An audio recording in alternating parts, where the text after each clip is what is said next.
Are you sick of the road most traveled?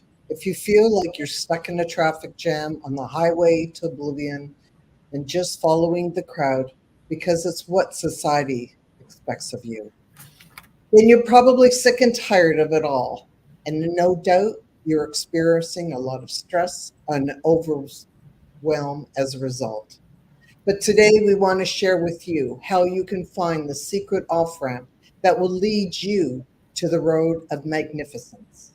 Welcome to Let's Get Real. My name is Glenda Kroll. I'm here as one of your hosts today to help you to find the woman, man that you are and to be that magnificence. Hello, Nicole. How Welcome. are you? How are you? Great. Thank you. Good, good, good, good. This is a really important topic because so many of us do have the overwhelm.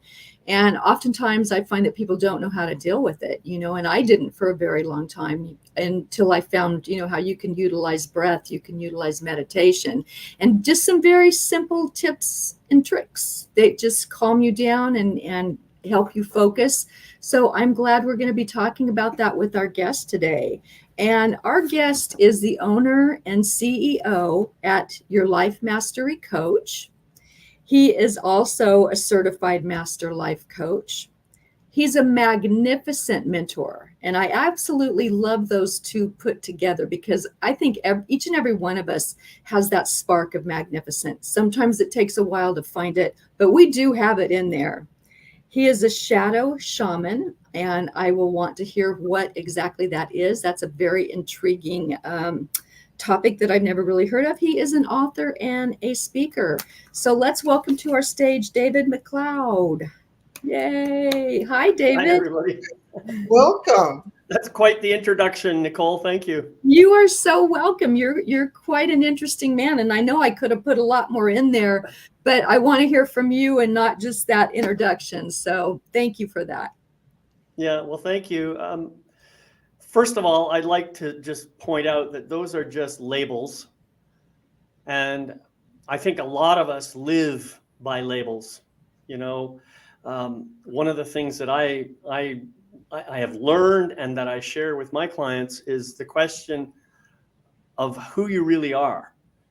And so often when I ask somebody, who are you? And, so often people initially, when I first ask them that, they'll say, oh, I'm Glenda, or I'm Nicole, or I'm David, or whatever. I say, yeah, right. Thank you. Thank you for that. And who are you? And then I'll hear, well, I'm a coach. I'm a teacher, whatever.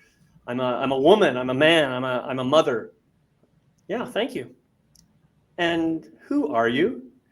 And before you know it, people are getting the message that, wait a minute, you're right. These are just labels. These are just things that I have adopted through my life to, I don't know, perhaps it's to please somebody else. It's to make myself look good. Whatever the case might be, it's really not reflecting the truth of who I really am. And so the reason I bring that up is because I use labels all the time to help people understand that we are all just a bunch of labels until we're not anymore.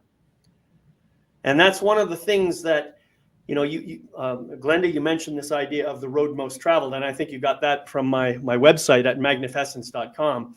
The most of us tend to just kind of follow the same old road over and over and over again.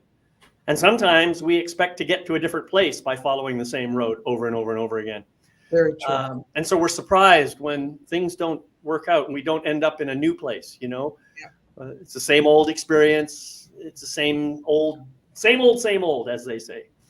So, yeah, I'm glad to be here. Thank you so much for inviting me.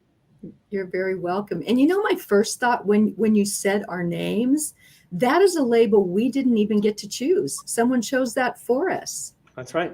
So that I don't know why that popped into my head, but you're absolutely right. And as I reflect back on me, and I'm sure both of you as well, we've been so many people or so many things to so many people, and we're morphing all the time, or I think we should be, because I would hate to be that person I was, when I was 30, because I had no sense back then. I didn't even know it.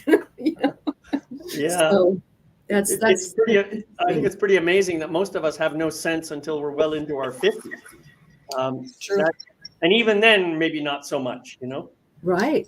But, you bring up an interesting point about names. And I remember quite a few years ago, I went through a process with some men in a group. And the question really was, what's your name mean? What's the point of a name? Why do we have names? We had this really, really interesting process. And I remember it brought up a lot of stuff for me. And I thought about what you said, Nicole, that I didn't get to choose this name. It was given to me by the people who brought me into this world in this physical form. And so a part of me wanted to reject the name. A part of me wanted to say, well, I'm not going to take that name anymore. I want to find something else that resonates for me. And in the process of doing that, I said, okay, well, what does this name really mean? This name, my full name, David Douglas McLeod, what does that mean? And I started looking into the meanings of each of the words and remembering that the word David means beloved. And I have to admit that back then I really wasn't feeling all that beloved. So it didn't really resonate.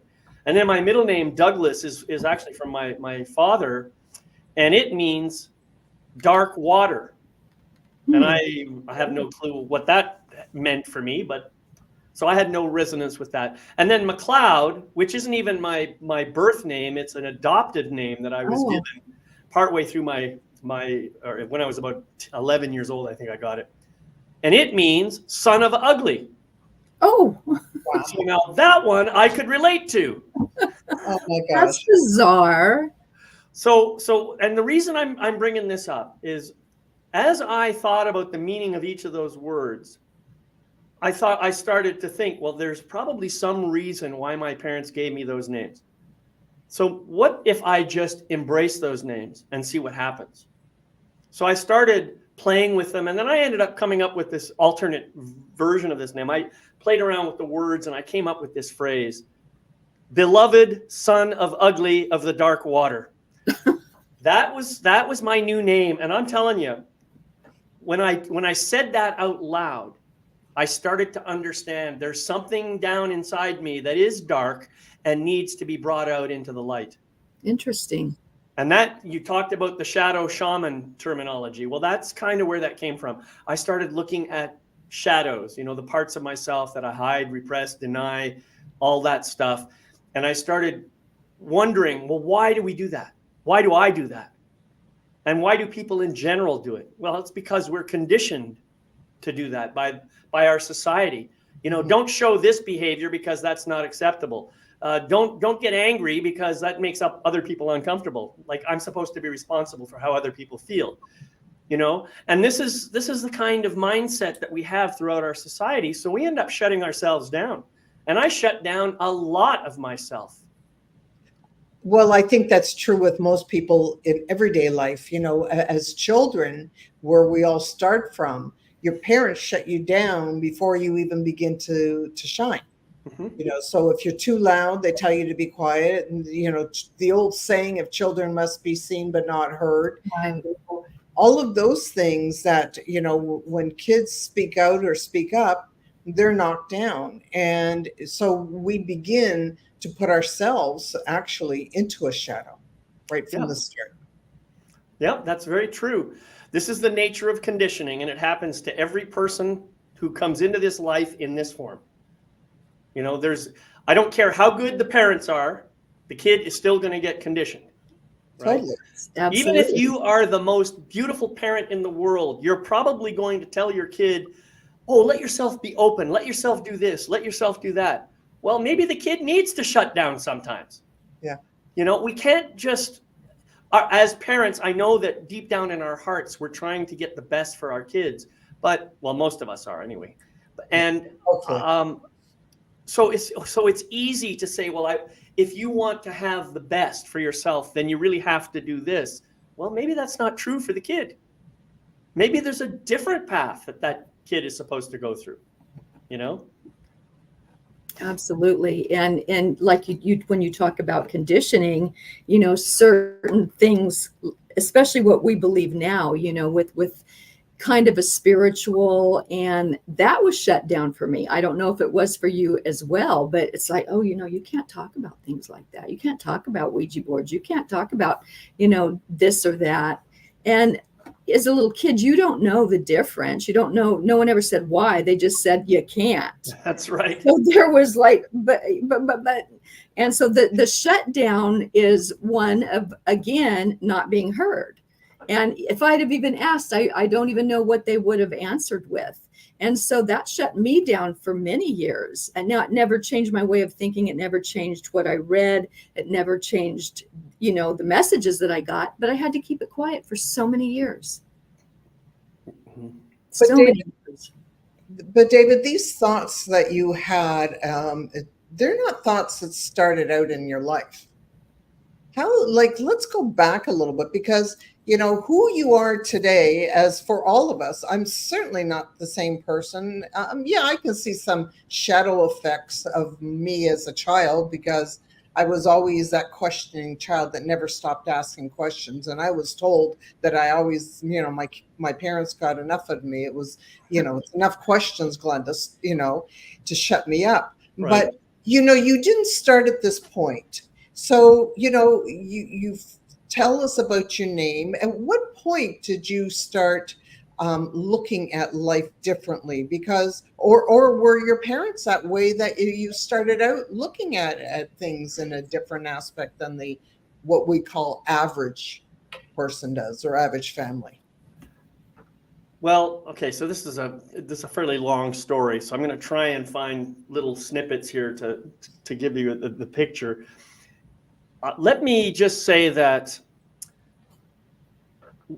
I started out just like pretty much everybody else does, as a completely open, curious, adventurous, rambunctious, energetic young person, baby, shall we say. And, my conditioning started from the moment I was probably from the moment I was conceived. Forget about the time I was born. It probably started, while I was still in the womb. And of course, I'm not consciously aware of that. But I remember, going through a variety of different experiences. And one of the most poignant experiences happened to me when I was 3 years old. And that, my mom was exasperated because, as you said, I've had enough of you. You're supposed to be seen and not heard. You're supposed to listen to me. I'm your mother. I'm your boss, this sort of stuff. Well, I guess I wasn't complying with that way of thinking. And my mom was, let's say she just reached the end of her patience. I'll put it that way. So she dragged me down the hall, put me up on the change table, and held my arms to my side. And she looked at me, young man, you're supposed to do what I tell you to do. You're supposed to, I'm your mom. I'm the boss. I know this. I know you better than you know yourself. Oh, yeah. Those 8 words, I know you better than you know yourself, just kind of bounced around in my head. I don't remember exactly how I reacted to that. Today, as an adult, I look back on that and I imagine that I said something in my mind. I'm saying something like, well, you are my mom. You say you love me. You make sure all my needs are met. You take care of me. You probably know me better than anybody else does. So I guess it must be true. I mean, you would never lie to me, so it must be true. You know me better than I know myself. Now, thinking in terms of the logic of a 3-year-old, I can imagine that I probably fairly quickly came to the conclusion, well, if mommy knows me better than I know myself, then daddy knows me better than I know myself too. And that means that Grammy and Grampy know me better than I know myself, and Uncle Bob knows me better than I know myself. And before you know it, I have got the whole world out there in my mind, in my little mind, knowing me better than I know myself. And so what happens is I create this belief system, this whole belief structure that says, if I want my wants and needs met, I have to rely on someone else to tell me what those wants and needs are. Now, that's a pretty complex belief system. Yeah. And I don't know if that's really what happened or not. I'm only saying that from my adult mind of today, I can imagine that might be the way I thought it out. So what do? I start deferring. I start, rather than asserting myself and saying, this is what I want, or this is what I need, or whatever, I let other people make suggestions, and I say, oh, that sounds good. And this carries right up into my relationships, even while I've had my own kids. I mean, this went on for like 40 years before I finally had the wake up call that slapped me on the side of the head and said, wait a minute, this is not right. Why is it I've been doing everything that everybody else has been telling me, and I'm not happy? I don't have all the joy and stuff. In fact, all I feel is pissed off.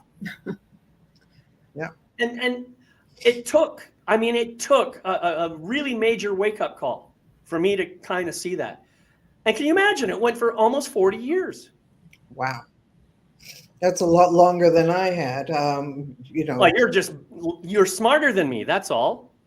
Well, no, I just, I guess my hits hit in here faster than it hit in yours. Doesn't have to do with but you see, the point I was trying to make is I had come to that place where I had given myself up long enough. Yeah. And there was a part of me just screaming to get out deep inside. And it was my soul calling to me saying, come on, dude, let's get rid of all this crap and let's start being who we really are here. But I didn't recognize it as such. It took that one wake-up call, and that led me to eventually leave my family because I couldn't find the solutions I wanted in anywhere that I live. And, it's like Einstein says, you're never going to solve the problem with the same energy that created it. So you have to get out of that energy. And for me, that meant leaving. Yeah. So basically, I escaped. I went to California, and I really got connected to a lot of people who helped me learn different modalities and ideas and workshops and all that kind of stuff. So I eventually was able to unravel that entire belief system and come back to the truth of who I am. And that process took another 10 years, 12 years, 13, whatever it was, before I finally got it to the point where I understood who I really am. Now, and part of my journey now is not so much we all have to follow our own path. Okay. I believe that's true. So even when I see someone banging their head against the wall, I can point out, hey, you're just banging your head against the wall. Is that really working for you? But all that's going to do is get me. So he starts banging his head against me instead, because I'm now the new obstacle that gets in the way. Sometimes people have to bang their head against the wall until they stop banging their heads against the wall. Sometimes that's just the way it's got to go, So my work now is not to tell anybody anything, not to heal anybody, simply to say, hey, there's another way. There's another way if you want, and I can help you find it.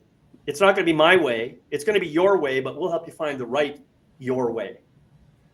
So I don't know. I kind of went on a little long there, but that's it in a nutshell. So the old David of the beginning of that 10 years to this new person that emerged from his cocoon, if you will, what were the major differences that you found from old David to new David? For me, first of all, I don't believe that I'm that different in terms of my overall makeup. I think the major difference is the way I show up. And that is, I give myself permission to be fully, truly, totally myself. And I don't apologize for that. Whereas before, if someone else seemed to be a little upset with the way I was showing up, then I would try and change my behavior. Now, I'm not saying that I definitely go out of my way to make somebody else uncomfortable. That's not what I'm saying. What I'm saying is, it's not my job to make you happy. My job is to keep me in true alignment with who I am. And if you decide you want to be unhappy about that, that's your choice. That's how I approach things now. And I acknowledge and recognize that sometimes I can still do things or say things that other people may be triggered by. And of course, I may not know that unless they tell me about the triggers, in which case now I have the opportunity to say, okay, is that something that I want to take ownership of? And do I want to modify some behavior in order to make your trigger less triggersome? Or do I want to just be there and let you work through your trigger on your own? Which way is it going to be? Which is better for both of us? You know? So Right. I think, I don't know if that answers your question, Nicole, but that's kind of how I see it. I still believe I'm the same person. It's just that now I give myself permission to fully own, embrace, and express that amazing, beautiful being. I love that. And I love the fact that I think people need to be responsible for their own emotions and triggers. And when I learned that, you know, after dealing with a narcissistic husband, that what he was doing, saying, or how he was behaving was not about me at all. It was about him. Mm-hmm. That just lightened my load to where I could look at him and look at myself and say, okay, it's not all me. I'm not saying I'm perfect, but man, did that lighten my burden to carry through life. Well, you know, there's something else I want to say here. You said it's not that I'm not perfect. Or wait, I can't remember what you said. But I believe, here's my truth. I believe that I am perfect, just as I am. I've given up on this idea of trying to be perfect because that's just my ego mind trying to, make me something that I'm not. If I accept myself as I am right now, as perfect in this form, knowing that there's still room for growth and change and improvement, that helps me a whole lot. I'm no longer attached to looking a particular way or showing up a particular way, if you like. And being grateful for who you are and where you stand. Exactly. Yes, that's powerful, Glenda. Yeah. I want to go back though for a second. When you start to, as we opened the show, you started talking about who you were, and so my question goes back to you: who is David McLeod? Who are you? Well, my answer today is very different than it used to be. Okay. So, and I'm going to jump right to the final answer because. And we'll see if it's on the board. Okay, go for it. My truth is that I am a divine, magnificent, unlimited, sovereign spiritual being of light and love who happens to be sharing a temporary human experience on the planet with people like you. That's how I see myself now. And that, it sounds maybe magnanimous. It maybe sounds a little bit, maybe it sounds egotistical to some people. But frankly, I don't care how it sounds to somebody else. What I care about is that is my truth now. And the other truth is I've always been that. It's just that I did not want to accept all of that. I didn't want to take responsibility for showing up in that way back when I was younger. In fact, I wanted to take the responsibility of showing up the way I believed you wanted me to show up. And of course, how can I know how you want me to show up? Right? I don't know for sure. I'll just try a bunch of things and see which one seems to have the least amount of negative effect on you. That's ultimately the way it worked for me. I suspect that's the way it works for a lot of people. But there's a time in life when you have to realize that what everyone else says, it doesn't matter. You have to look into yourself and see, find your own truth.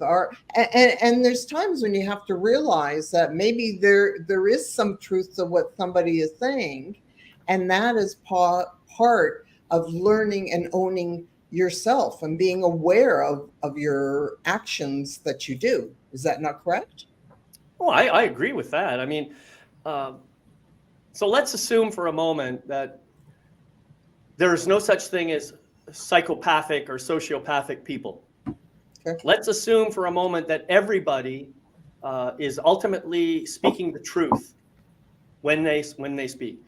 And I actually think that for most people that is the case. When most people speak, they speak what is true for them in that moment. And I might agree with it or not agree with it. That doesn't make it false if I disagree with it. It just means I disagree with it. And so if I hear you give me some feedback about something that you see in me, my response to you will be, thank you for that feedback. And I don't owe you anything more than that. I may agree with the feedback. I may not agree with the feedback, but I have the option to look at it and say, how much of this is true for me? How much of this do I want to keep for myself? and how much do I want to just let go? So I believe that each of us has that power in every situation, in every circumstance. And the question that I ask myself is, all right, I just gave you some feedback and I haven't seen you change. What is wrong with you? See, that's my ego mind talking, right? When I want you to change, that's the ego mind. In my soul, I have no need for you to change. And that's the difference. So whenever I have that question, oh, I gave you some feedback and you didn't change, what's wrong with you? That is about me. That means I had an expectation of you to begin with. And as we all know, expectation is the mother of disappointment. Totally. I love that. Yeah. Yeah. Or maybe I should say the father of disappointment, because the mother was already taken, right? There you go. Yeah, that's very true, though. That's very true. And I think obviously in the ego, the third dimensional ego world, having dealt with a lot of that through a marriage, it's very disheartening. It's very degrading. It's very painful. And so to be able to step out of that and reflect back on that person and then who I've become, I love hearing about your growth, because I feel like I've been blessed enough to have that opportunity as well. So, I think anybody can do this. I think anybody can choose to step out of that and into, a being of light like you have. Yeah, I see. This is a really difficult thing, because there's another concept that comes into play. It's called spiritual ego. And there are a lot of people on this planet who going around professing to know the answers and to so on and so on and so on, and who are choosing not to do their own inner healing work. That, to me, that is the way spiritual ego shows up. When I'm able to extend beyond the spiritual ego, that means I'm willing to acknowledge when my own ego is getting in the way, and I can do the deep work to heal whatever's necessary to overcome that wound or that trauma that might be causing that ego behavior to show up in the first place. And by the way, that's just another way of talking about triggers, right? If I'm triggered by something, you might have done something, you might have said something, and I got some kind of a juicy emotional reaction out of it.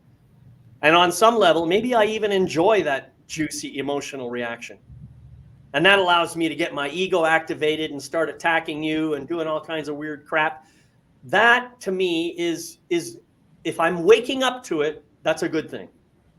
If I'm staying asleep to it and I'm allowing the ego to drive my life, well, that's maybe not such a good thing, right? And that's what I mean. I don't claim that I am above the ego. I claim my ego shows up plenty, believe me.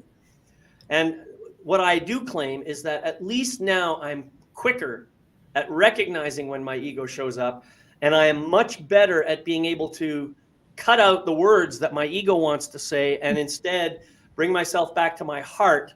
And maybe I will say something like, let's say you and I had an interaction, Nicole, and I said, Nicole, right now, I just, my ego is activated and I can't look at you at the moment. Because when I do, I feel this stuff churning up and I just want to say all kinds of crappy stuff to you. I'm going to take a walk. And then when I come back, maybe I can talk to you in a coherent manner about what really was going on. But right now, it's not a good time to talk.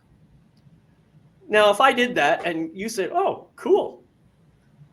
And you might be a little bit twinged by the fact that I said I can't look at you or something like that. But when I came back later and I said, when I said I can't look at you, it's because I see a reminder of my mother. Mm. My mother said something to me like that when I was 5 years old, and it just brought up so much pain. And I know you're not my mother, and I know that you didn't intend for that to happen. I'm just telling you what kind of reaction I had. And I don't want you to stop being you. I'm grateful that you had that you brought that up for me, because now it gives me a chance to do some more healing work for myself. Do you see what I'm saying? That's how our relationships could be if we chose to elevate ourselves and start doing the inner work necessary to heal, and not be afraid to say when I'm triggered and what is triggering me. Yeah. So we're basically take responsibility for yourself. That's right.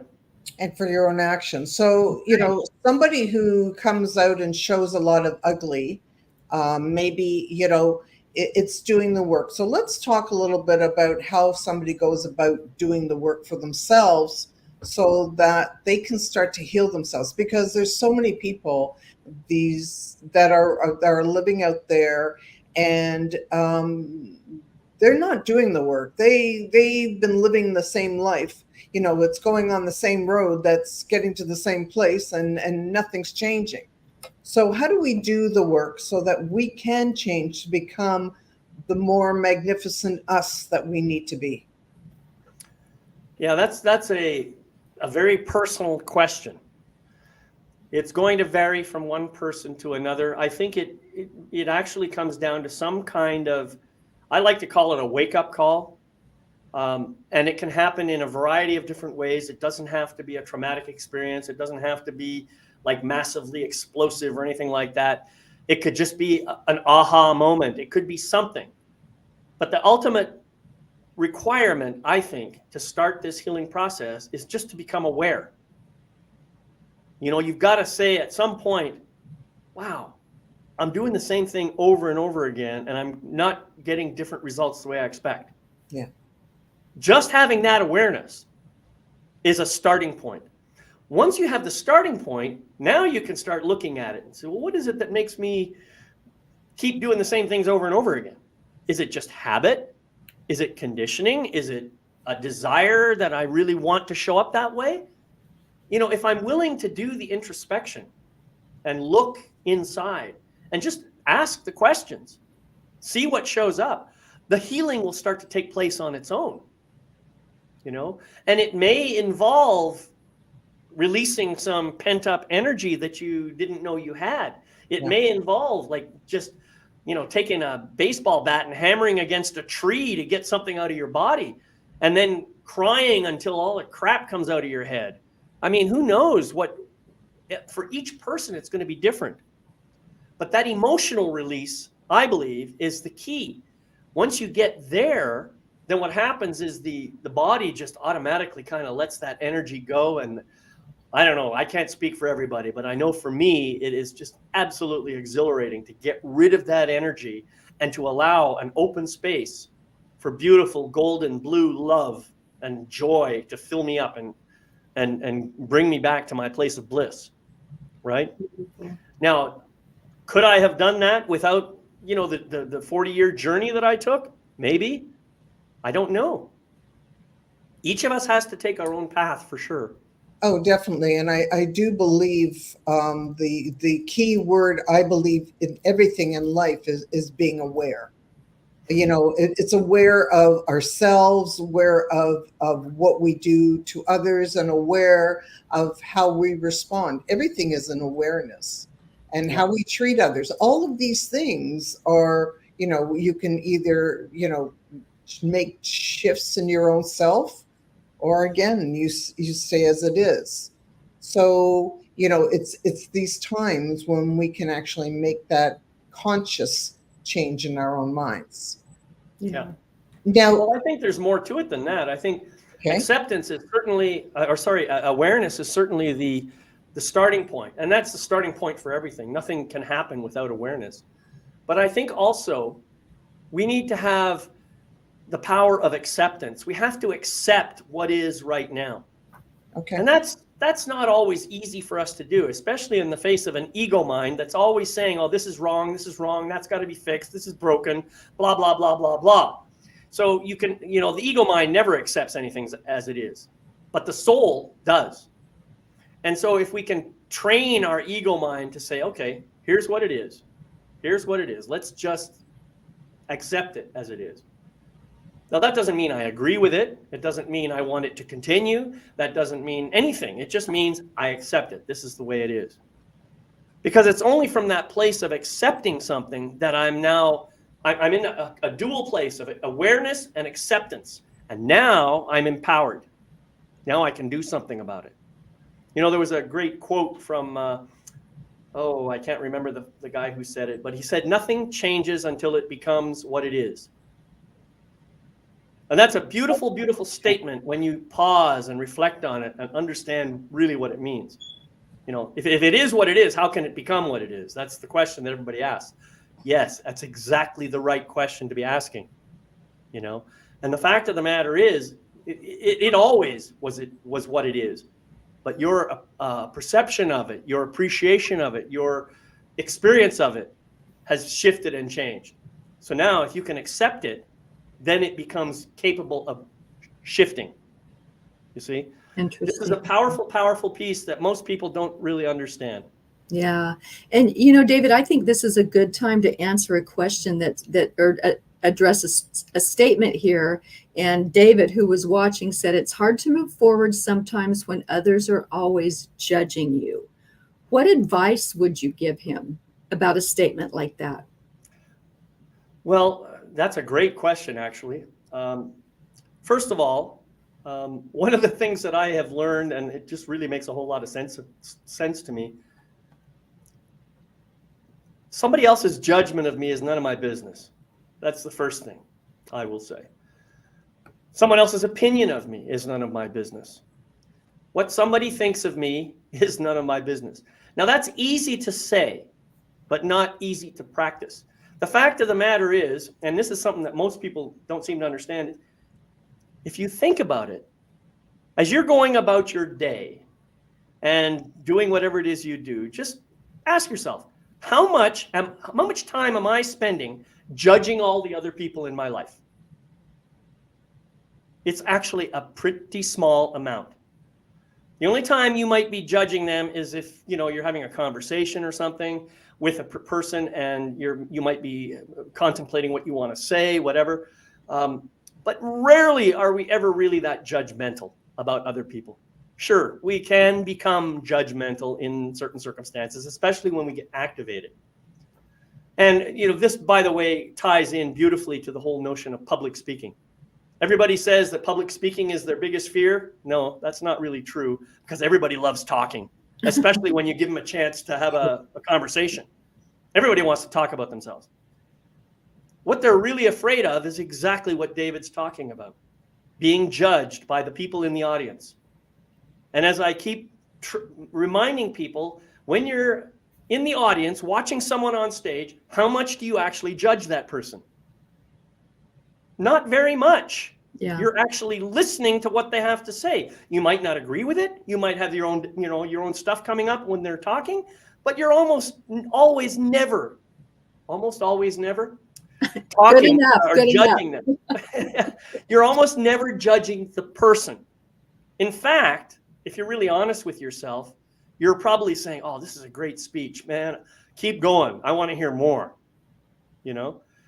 So if you can get to that place and understand what the audience is thinking, well, now rotate and get yourself on stage and assume that everybody in the audience is on your side. Somebody might be judging you. So what? Yeah. And you know what David says, amen. So we hope that has helped you, David. I think that's a gorgeous to our, you know, to the viewer. I'm glad you answered it that way. And that's a beautiful way to think about it. Or I think our brains go crazy thinking everyone's judging us at times. And thank you for that answer, David. So, David, let me ask you another thought on that. If you are finding that everybody is judging you, is it something through you that subconsciously you might be the person who's judging others? See, now you're getting into shadow work and projection and the whole amazing subject. I think that's a great question, and it's a very powerful question. First, anytime I am judging another person, it's because there's something within myself that I am choosing not to pay attention to for whatever reason. That is the nature of shadow. I've put something into the background, into the darkness that I don't want other people to see. And so what happens is I see it showing up on other people in my life. And then I judge them rather than judge myself. That is a defense mechanism used by the ego to protect us from self-harm, right? That doesn't stop the ego mind, by the way, from still, judging me and telling me what's wrong with me and how I've got to fix this and that and the other thing, so forth. It's just that anytime a judgment occurs, it's almost always because there's an aspect of myself that I have another opportunity to look at. Now,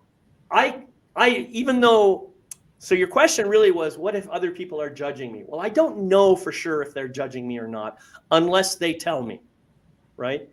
They might have a certain look on their face that leads me to believe that they might be judging me. But again, that's just me. That's me having a trigger based on their facial expression.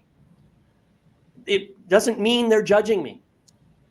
How many times have you ever been on stage and done a presentation? You see someone in the audience like this, who comes up to you afterwards and says, "That was a fantastic speech. Thank you so much."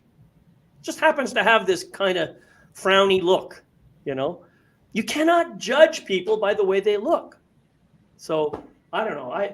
I honestly don't know how to tell if people are judging me or not. That's and like you said, it's none of your business. That's right. So, one of the things you talk about is being a shaman. Can you talk to our audience and tell them exactly what that is and what you do being a shaman? Well, so to be clear, remember that was just one of my labels. I call know, myself I know a shadow shaman, right? Okay. And the reason I do shadow work with people. I help people uncover those parts of themselves that they hide, repress, or deny, and learn to embrace them and find the gift within those shadows and bring the gift back into their life and repurpose it for something that is more positive, shall we say, more empowering, more uplifting. So in that sense, in terms of shamanism, I believe shamanism is just a form of spiritual practice, typical in indigenous cultures. Now, I am not a Native American. I don't have that kind of culture, but I certainly resonate with the energy of shamans that I've met. So I resonate with that energy, even though I don't necessarily have the formal training to call myself a shaman. That's why it's just a label that's on my website, shadow shaman. Same thing with magnificence mentor, So, but I like the words. Yeah, no, but it's okay to put those labels on because first of all, you're putting on your own labels and you're not having somebody else putting on those labels. And obviously, that is something that you yourself feel that connection to. Right. So, that's part of the stemming forward and creating. First of all, we have to put some labels on ourselves to be known, to be showing of what we can do to help or to do more for others. Because I do believe that we're put on this world to help others. I agree. Yeah. I think that the label helps other people understand something about what I do. Although the term magnificence mentor, I don't know how people are going to react to that, or shadow shaman. I'm not sure what they're going to think about that. I know what it means for me. Those labels mean that I help people to uncover their shadows and learn to embrace that beautiful magnificence within. That's really what it means to me. Because for every shadow that you have, there's a corresponding gift of beautiful gold and precious gem that you hid along with it, that other aspect of yourself. All right. And so if you can uncover the shadow, the part that you've done so much effort to hide, and allow it to come out into the open, what you'll do is you'll bring that gift back and it will shine in the light. So let me give you an example of what I'm talking about. We can talk about the word arrogance. That's a great word. Mm-hmm. Everybody knows what arrogance means. And I will own that I have been called arrogant at times. I have, and I also have a part of me that really judges arrogance harshly when I see it in other people. So I've had to do some work on that topic. And what I came to understand is that arrogance implies that maybe I think I know more about something than you do, right? Well, what's wrong with that? Absolutely nothing, because there are times when I will know more about a topic than you will. So there you go. And there's nothing wrong with me owning that. No. Okay. The problem is that arrogance can take the dark turn and become more narcissistic, Yeah. you know, and that's where the ego starts coming in. Oh, I know more about this than you do, so therefore I'm better than you. Oh, blah, blah, blah. You know, that's the kind of stuff that the ego does with it. And so you can think about any quality, by the way, any quality that has a positive and a negative side. Someone who's a, I don't know, it's like a Mother Teresa. Let's talk about a Mother Teresa. What's a Mother Teresa? That's a rescuer, someone who goes out and really helps people get out of their mind. All right, well, what's the shadow side of that? Think about it. If I'm rescuing you, I get to look good in public, right? Yeah. That's the shadow side of that, or one of the shadow sides. There's probably many different shadow sides of that behavior. So the question is, am I doing it just because I want to, you know, take care of you, or am I doing it because I want those guys out there to see how amazing I am? That's the question. So if I'm coming from the second place, that's really the shadow aspect. But if it's coming from the first place, I'm just coming from a place of love to try and help you solve a problem. I don't care whether people see it or not.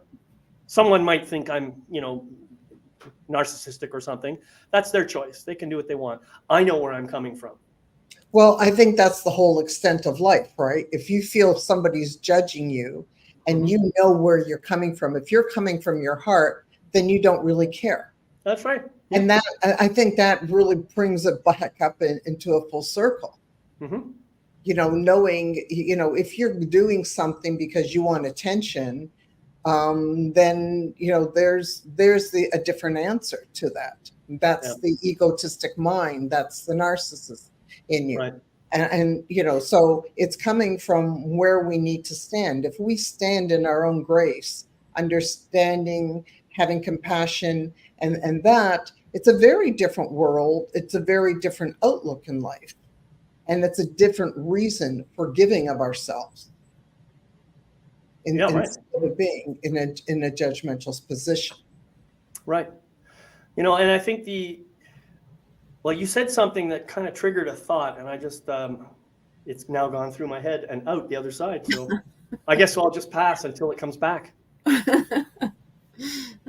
Happens to me all the time, daily. Yeah, but like I said, I'll just repeat what I mean is the heart in your own self is your true judge. Mm-hmm. We have to judge ourselves from where we come from and what our own self, our own worth, what it all means. And you know, so if it's not about what others think or how others feel, as long as you know where you've come from for yourself. Right. And here's another thing, though, that I think is important for people to understand. Even if I appear to have altruistic motives, you can tell if I'm being genuine or not. We have this natural radar that, as long as we're not psychopathic, like I said before, as long as we're normal, intelligent human beings, we all have a kind of a radar that we can tell when someone's being real with us or whether they're shining us on. You know, we can tell when someone's being fully truthful or whether they're maybe being a little bit deceitful. We can tell. Yeah. And you could feel that vibe in your body, you know, in your stomach sometimes, maybe in your spine, maybe on the back of your neck. You know when it's time to, you know, all right, maybe take a pause. Is this a person I really want to hang around with? Is this a person I really want to listen to? You know, so just it's really about tuning in to your own truth and your soul and trying to stay there all the time. It's pretty hard for us to operate on this physical world, in the 3D world, without an ego mind. But we don't have to let the ego mind run the show. I love that. Yeah. I do too. I love that. So true. So when you say 3D, I wonder, because of being in the position that you are, and I know Nicole, because I always think of you, because Nicole talks about now that some people have gone into the 5D world. So are you believer in the 5D or the 3D? Well, it's not that I'm a believer in either one. It's that so the thing to understand, I believe, is that we human beings in this 3D world are driven by our perceptions, which happen in our 5 senses. Right. Right? Many people, most people, I would say, believe that if you can't see it, taste it, touch it, feel it, or smell it, then it doesn't exist. Yeah. Well, I think anybody with a sense, two brain cells to rub together, would realize that that is a false statement. I agree. There are plenty of things that exist beyond the 5 senses. We just maybe can't detect them. We can't feel them. We can't experience them necessarily. But some people have learned how to elevate their consciousness to a point where they can experience those other dimensions. Now, I'm not going to say that they're all good.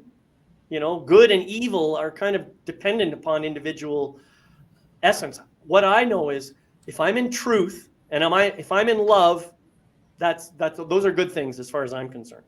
If I'm in truth and if I'm in love. If I'm not, if I'm opposed to those things in some way, or if I'm not affirming life in some way, then that's bad. That's just me. That's my perspective. Now, I would say that in the 4D, 5D, and perhaps even beyond realms, there may be people or beings or essences or energies that can fit into both categories, the good and the bad. Yeah. So you got to be really, really careful and make sure that you are truly aligned with your love energy and stay in that place no matter what other energy forms you're encountering. If you can stay in that place, then you can stay elevated, and you can probably experience the higher level energies without harming yourself or without harming anyone else. I love that. Thank you very much. Such an important description that you just did right there, and also of learning to be in the state, which does more good than harm to to everybody in this world today. Well, if you like a little bit of alternate thinking, I don't know if you've ever heard of David Icke, but he has written a lot of books around the concept of 3D, 4D, 5D reality. And he actually believes that what we're living in is a simulation. And now I'm not sure I can buy that. I can understand his thinking on it, and I can see that, it sort of makes sense. I'm not sure I buy it, but I just want to put it out there because some people may find that interesting as a way of maybe explaining the kind of world we live in. But one thing I do like about David Icke is that he describes us as, all that is, all that has been, and all that ever can be, having a temporary point of experience. I'm not sure if I've got his words right, but that's basically how he describes it. So he's very much in alignment with me on that point. But I don't know that I agree with a lot of his other stuff. Well, my side buddy here her head is shaking, and obviously she's, because this is just up Nicole's alley right there. Yeah. So let's ask her. What do you believe? I think The Matrix is not science fiction. Absolutely. Could it be a simulation? Yes, absolutely. I'm like David here. It's like that is a hard concept to grasp, But when you start looking, researching, thinking about things, putting things together, I think it's an absolute possibility. I still have a lot of research to do on that, but I do believe we are definitely in a matrix. Yeah, I think that the one thing that I do is I read voraciously. I read a lot of stuff. So, I mean, I have read so many books. It's just ridiculous. One of my favorite authors nowadays is David R. Hawkins, who writes about the maps of consciousness. Mhm. And, I've read about 7 of his 9 books, I think. Another one is Rupert Sheldrake, who talks about science in a very, very interesting way. Science has become a cult, really. Yeah. But you see, the reason I like these books is because it helps me to understand things in our reality that I might not have understood on my own, right? Right. I mean, there's another scientist you might have heard of. His name is Nassim Haramein. This guy is absolutely brilliant, and he has done a lot of study about the whole cosmos, how it all operates, and how consciousness kind of filters through all of the entire universe. Yeah. It's very, very interesting. And, I follow Billy Carson too. I like to hear about his emerald tablets and Inky and Enlil, going back Right. hundreds of thousands of years. This planet is Back not to the Archon days. Absolutely. Absolutely. Yeah. So there's just so much we'll never know.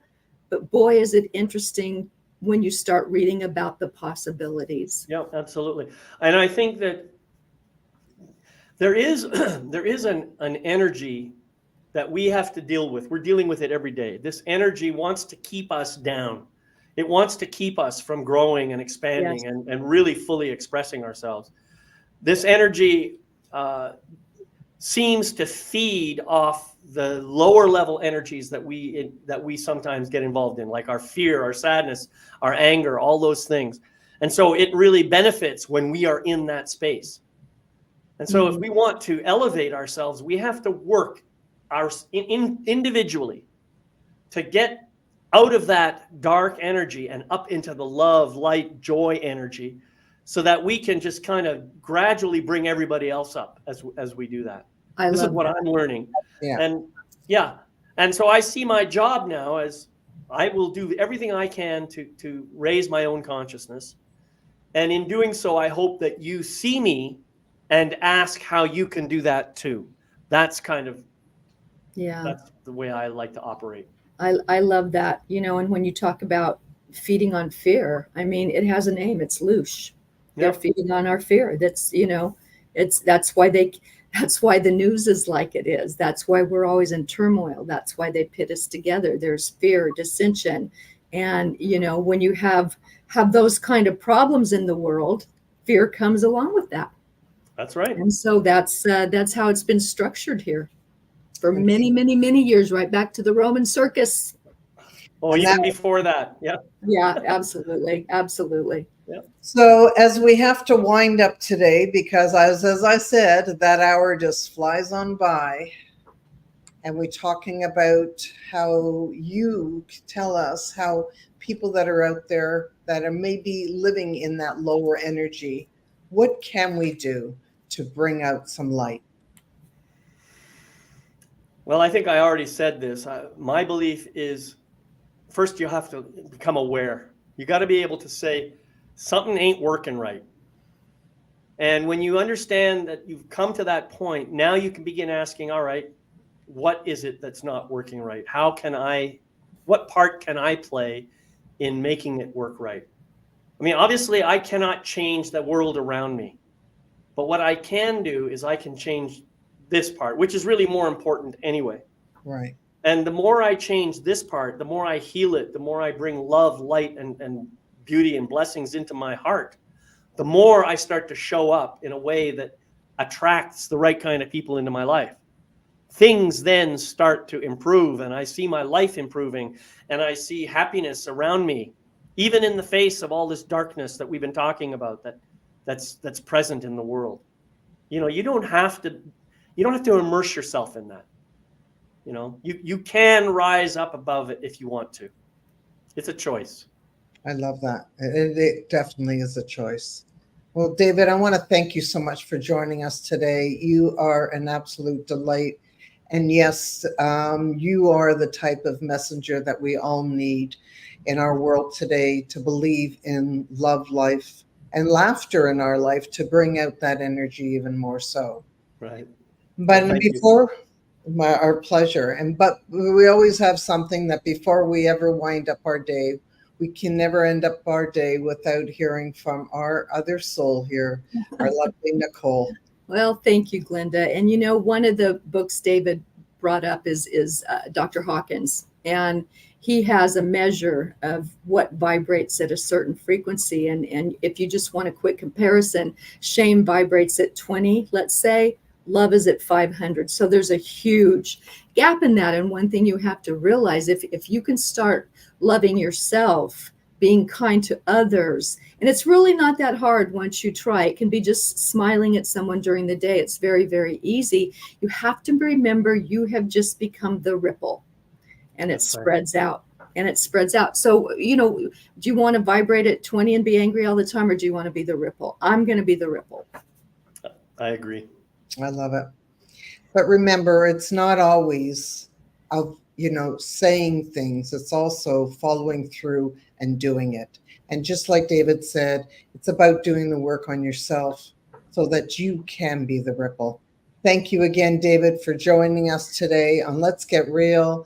And remember to love us, share us, and, most importantly, give us some comments below and tell us how you feel about today's show. Thank you, David. Thank you, Glenda and Nicole. You're welcome.